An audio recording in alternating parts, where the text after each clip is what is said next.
G'day guys, and today Shorty and I are going to discuss the game on the Thursday night, which was Geelong up against Sydney at the SCG. Mate, it was absolutely atrocious to watch. Yeah, abysmal effort. Abysmal. You got any more words for me, mate? Insipid. Alright, we'll keep it at that. We won't give him too much of a whack for now. That's for pretty soon. Yeah. So, yeah, we lost by 110 points in the end. Some very worrying signs at the moment, but I mean, it's a very long season, so I mean, yeah, Sydney lost to GWS week 1, and I mean, now they've beaten us and we're a supposed top 4 side, so yeah, things change pretty quickly, and at the end of the day, it's all about playing well at the end of the season. So I mean, it's easy to knee jerk right now, but yeah, long season, so plenty of time to go. But what were your thoughts on the game, mate? Yeah, well, luckily I was actually working the Thursday night, so I couldn't believe the updates of the scores I was getting. I did then watch the first half on the replay, but that was about all I needed to see. It was just terrible. I mean, we generally have a decent record against the Swans. I think it was the last 10 or 12 we've won against them, and a historically good record against them up there. But we got hammered in the clearance, like down 20. That's unbelievable. The uncontested ball, I think we lost 93. I mean, that's just pure work rate. And then we lost the tackles by about 15 as well. So it was just a genuine work rate thing. I was watching the Sunday Footy Show this morning. I had James Kelly on, and he made mention that they just didn't come ready for the pressure that Sydney were going to apply. Are they playing mahjong on the plane, mate, or what are they doing? Sydney are up and running. They're renowned for their quality midfield, and the pressure came, and I'm just not sure how you can come so unprepared for the pressure. I mean, how did you see the game? Because you obviously saw it all and live. Yeah, what were your thoughts? Not probably what I wanted to do on the Thursday night. Yeah. As I said, from the word go, it was Sydney and their pressure that was just amazing for 4 quarters, and I can categorically say that's the best performance I've ever seen by any team. Yeah. I mean, I've watched the footy since 2005, and that's when I sort of started barracking for the Cats. Yeah. That's the best performance I've ever seen, mainly due to, I mean, it's against a top 4 side, and to be beaten so comprehensively like that, I mean, it's easy to sort of say Hawthorn and GWS, sort of those clashes where Hawthorn absolutely kill them, and when Hawthorn bet Port Adelaide by 165 points in 2011 is another clash that comes to mind. I mean, you think, gee, it's such a great performance, but I mean, yeah, Port might not have been so well off then. Yeah. They were just amazing. I remember in the first sort of 5 or 6 minutes, it was just in Sydney's forward half, and they had plenty of repeat entries, and it was pretty scary. I was like, God, this isn't looking too good at the moment. And Tippett had about 4 or 5 one-on-one contests inside 50, and how they managed to isolate Franklin and Tippett was just incredible.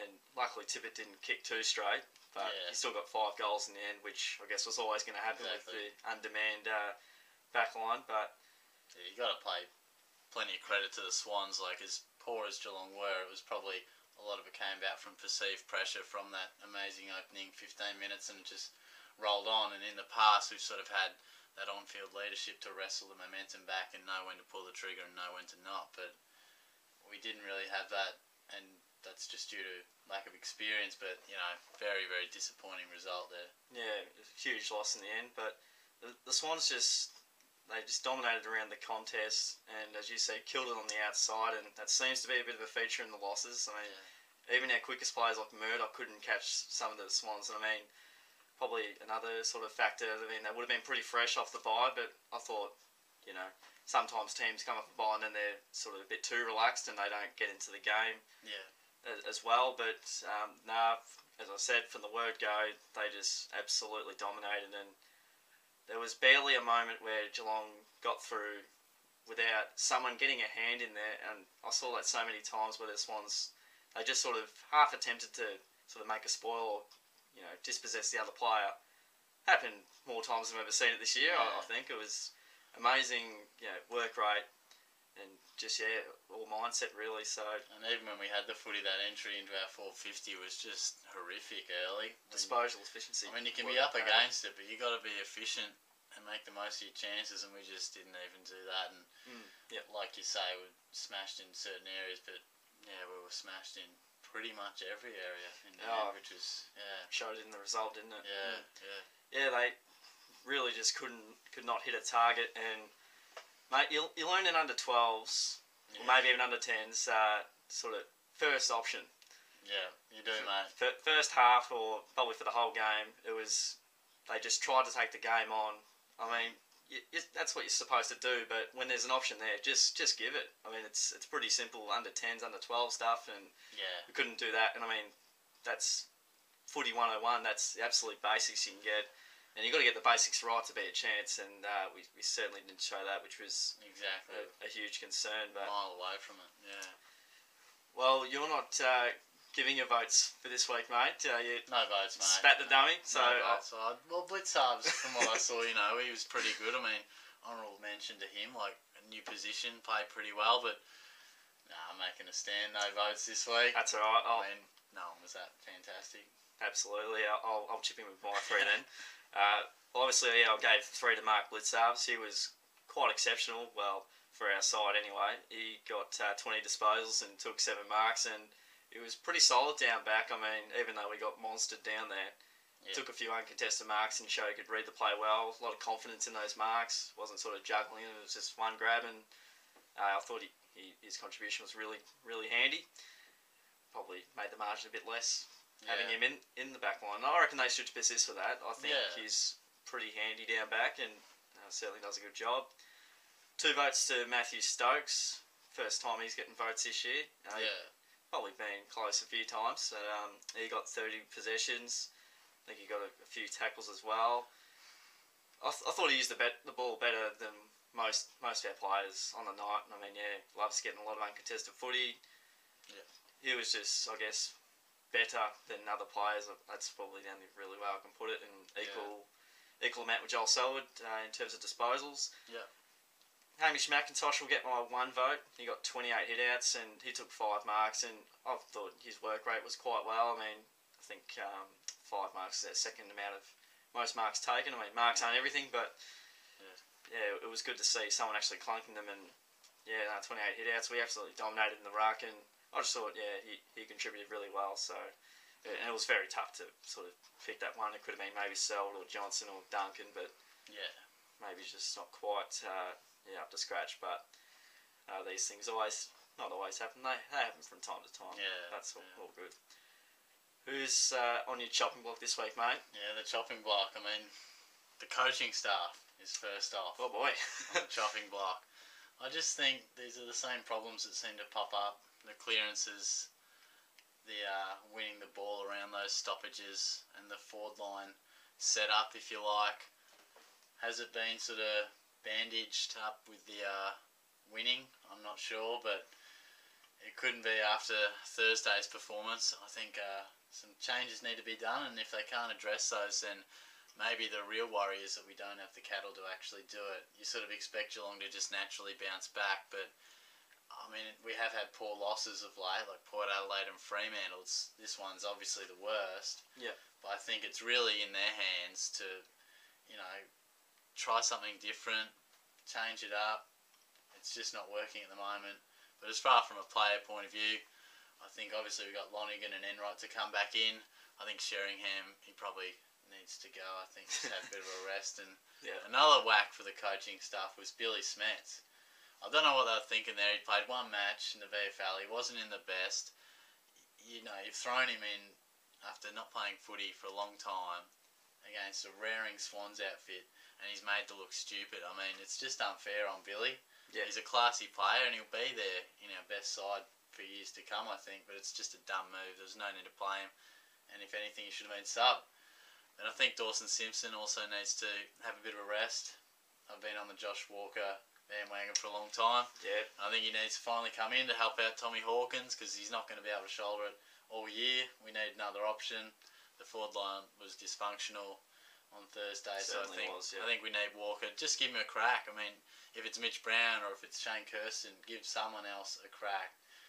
And I think they are probably some of the guys who could potentially make way for some of the returning stars, but definitely a couple of key moves probably need to be made in what'll be a big week on the track. Definitely. Yeah. Well, moving on to next week, we have Carlton at Etihad Stadium on the Friday night. We traditionally go alright against Carlton at Etihad. I don't think we've ever lost to them there, so that's not a bad record to have. But it'll be a huge game. Carlton, obviously, disappointing loss to Brisbane. They were up by 16 points in the last quarter and couldn't quite run it out. Maybe Trent West's injury wasn't too bad after all, that we were hearing. Yeah. So, I mean, Geelong love to bounce back. It's pretty rare we lose 2 in a row, but, I mean, a loss like that. You can almost think back to 2008 when Collingwood gave us an absolute thumping. I think it was about 86 points and, well, didn't really lose until the biggest day of them all, but we made it there, which was promising, but obviously we didn't have any losses prior to that, but I think it might kick us into action. Might be a good wake-up call. I hope it is. I think anyone that sort of barracks for the Cats hopes that it just gets us in good shape, but certainly some alarming signs, but I don't think we can sort of make too many big calls right now. Yeah, I mean, it'll play itself out. You sort of do expect them to bounce back, and we hope we do, but it'll be a telling game, definitely, because Carlton will be hungry as well, and they might welcome back Judd. I'm not quite sure. Yeah, I think he'll be probably back, maybe. There's a chance, but it's really one of those games that you don't just want Geelong to come out and win by 4 or 5 goals, get the 4 points. You really want a statement to be made, and if it's not made, then maybe we are just a 5th or 6th side, just outside top 4. But at the moment we are, it's a long way to go. Definitely. So I think we'll probably get the job done. I mean, I don't think anyone can traditionally beat Carlton by a lot. So, I mean, I don't see a 10-goal victory like we used to back in sort of mid-2000s where we did alright against them. But I just certainly hope to get the 4 points. But we just want to address those key areas and just, if we're doing that, the scoreboard will take care of itself. Exactly. I think it'll be the manner in how they play and certainly around the stoppage and things like that and the forward half as well. It'll, just all over, just how the manner they do it and the intent they come out with is pretty important. Yeah. Absolutely. So those are some thoughts from Shorty and myself on reviewing of the game of Sydney and Geelong. Bit of a disappointing loss, to say the very least. Check out my mate darijoe. He'll I think he already has the video up with our goals that we kicked against Sydney. I think we only got 5, so it's a pretty short video, that one. But go and check him out. Subscribe to him because he delivers vintage Cats highlights. And also subscribe to us as well. We always love that. Follow us on Twitter. We've got our links in the description below. Thanks, guys, for sticking around, and we'll see you guys all soon.